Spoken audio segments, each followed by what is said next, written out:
আসসালামু আলাইকুম সুপ্রিয় দর্শক মণ্ডলী, আপনারা যারা আমাদের নিয়মিত দর্শক, আপনারা অবশ্যই অবগত রয়েছেন যে সারা বাংলাদেশের বিভিন্ন জেলা এবং উপজেলায় আমরা সোলার পাম্পের পাশাপাশি হাইব্রিড সোলার সিস্টেম স্থাপনের কাজটিও চলমান রেখেছি।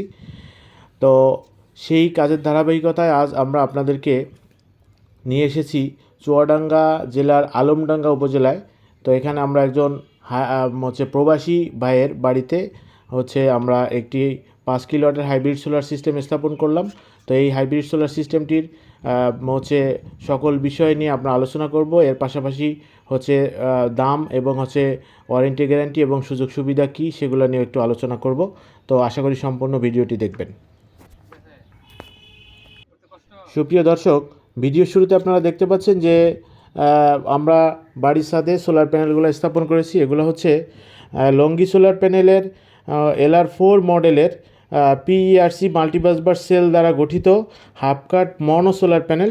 আপনারা অনেকেই আমাদের পূর্বের ভিডিও দেখে REC solar panel, Canadian solar panel এগুলা ভিডিও দেখে আপনারা শুধুই মনে করেন যে ওই সোলার প্যানেলগুলোই হচ্ছে ওয়ার্ল্ডের সেরা বা ভালো সোলার প্যানেল। বিষয়টি তা নয়। আপনাদের 2022 সালে কোন কোম্পানি কী ধরনের পারফরমেন্স করেছে, কোন সোলার কোম্পানিগুলা বা কোন যে সোলার, তারপরে লঙ্গি, REC, Canadian solar, Trina solar, এগুলো নিয়ে একটা ভিডিও আপনাদের সামনে ডিসেম্বর মাসেই উপস্থাপন করব আশা করি। সেক্ষেত্রে আপনারা এই সম্পূর্ণ প্যানেলগুলো বা বিভিন্ন ধরনের টিয়ারনের ব্র্যান্ডের সম্পর্কে মোটামুটি একটা ধারণা পাবেন। তো আপনারা দেখতে পাচ্ছেন যে এখানে আমরা যে সোলার প্যানেলগুলো স্থাপন করেছি, যে স্ট্রাকচারের মধ্যে আমরা চেষ্টা করেছি আমাদের প্রত্যেকটা প্রোডাক্ট কোয়ালিটি সম্পন্ন করার জন্য। যে এখানে যে স্ট্রাকচারটি করেছি সেটিও খুব ভালোভাবে মজবুতভাবে তৈরি করা হয়েছে এবং আমাদের যারা টেকনিশিয়ান তারা সরাসরি ওয়েল্ডিং মেশিনের মাধ্যমে একেবারে ছাদে বসেই এই স্ট্রাকচারটি তৈরি করেছে। আপনারা স্ট্রাকচারটি দেখতে পাচ্ছেন। তো এরপরে চলুন আমরা দেখব আমাদের ইনভার্টারটি এবং আমাদের ওয়্যারিংগুলা। তো এখানে আপনারা দেখতে পাচ্ছেন যে ইনভার্টারটি 5 কিলোওয়াটের একটি মিকনো হাইব্রিড সোলার ইনভার্টার। তো এই মিকনো হাইব্রিড সোলার ইনভার্টার দিয়ে কিন্তু আমরা ইতিমধ্যে অসংখ্য কাজ করে ফেলেছি এবং এটার রেজাল্টও খুব ভালো। তো এটার জন্য আমাদের একজন কাস্টমার তিনি একটা রিভিউ দিয়েছেন। আশা করি অন্য আরেকটি ভিডিওতে আপনাদেরকে এই রিভিউটি শেয়ার করব। আপনারা দেখতে পাচ্ছেন যে এখানে আমরা ব্যবহার করেছি 5 কিলোওয়াটের একটি মিকনো হাইব্রিড সোলার ইনভার্টার এবং এখানে আমরা দিয়েছি সার্জ প্রোটেকশন ডিভাইস। এর পাশাপাশি দিয়েছি AC DC ব্রেকার, অর্থাৎ AC ইনপুট এবং DC ইনপুটের জন্য। এর সাথে দিয়েছি একটি চেঞ্জ ওভার সুইচ, যাতে কোনো ধরনের যদি ফল্ট হয় বা কোনো ধরনের সিস্টেমটি বন্ধ হয়ে যায়, সেক্ষেত্রে আমাদের কাস্টমার তিনি আবার তার AC লাইন থেকে সরাসরি তার লোডগুলো চালাতে পারবে। এবং এর সাথে আমরা দিয়েছি ওয়াইফাই মডিউল, যে কারণে এই ওয়াইফাই মডিউল দেওয়ার কারণে আমাদের যিনি কাস্টমার তিনি সরাসরি বিদেশ থেকে তিনি দেখতে পাচ্ছেন যে তার সোলার প্যানেলে কী পরিমাণ দৈনিক প্রোডাকশন হচ্ছে এবং সারাদিনে কী পরিমাণ বিদ্যুৎ বিল তার সেভ হচ্ছে এবং কত ইউনিট তার সোলার থেকে প্রোডাকশন হচ্ছে।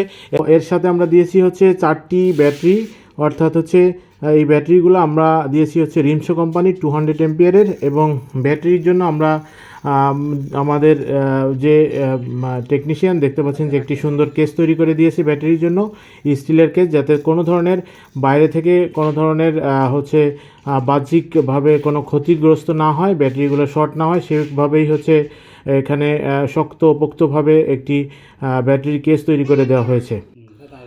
সুপ্রিয় দর্শক, সর্বশেষে আপনাদেরকে বলতে চাই, যারা বিদ্যুৎ বিল সেভ করার জন্য এবং ইলেকট্রিসিটি যে লোডশেডিং ভবিষ্যতে এবং বর্তমানে বেশ ব্যাপক আকার ধারণ করেছে, তো সেটা থেকে আপনারা কিছুটা হলেও নিস্তার পাওয়ার জন্য আপনারা হাইব্রিড সোলার সিস্টেম করতে চান, তারা অবশ্যই অন্য যে কোনো সিস্টেম থেকে আপনারা এই ধরনের অফগ্রিড বা হাইব্রিড সোলার সিস্টেমগুলো যদি করেন, আমি আপনাদেরকে এতটুকু বলতে পারি যে আপনারা অবশ্যই লাভবান হবেন সোলার সিস্টেম করার ক্ষেত্রে। তবে আপনাদের একটা বিষয় মনে রাখতে হবে যে এই ধরনের মেশিনগুলো কিন্তু খুবই সেন্সিটিভ। অল্প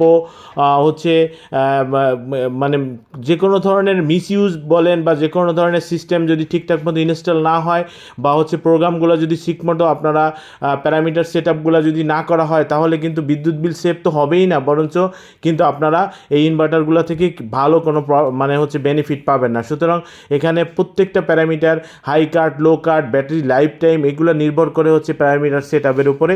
এর পাশাপাশি যারা হচ্ছে এই ফিল্ডে এই ধরনের হাইব্রিড সোলার সিস্টেম এর সার্ভিস দিচ্ছে এবং যারা এই ধরনের হাইব্রিড সোলার সিস্টেম স্থাপন করতেছে, আমি আশা করি আপনারা সেই ধরনের অর্গানাইজেশন থেকে আপনারা এই হাইব্রিড সোলার সিস্টেমটি স্থাপন করবেন। অনেকেই হচ্ছে সরাসরি নিজেরা মেশিন কিনে হচ্ছে আপনারা এই হাইব্রিড সোলার সিস্টেম করার জন্য ট্রাই করেন।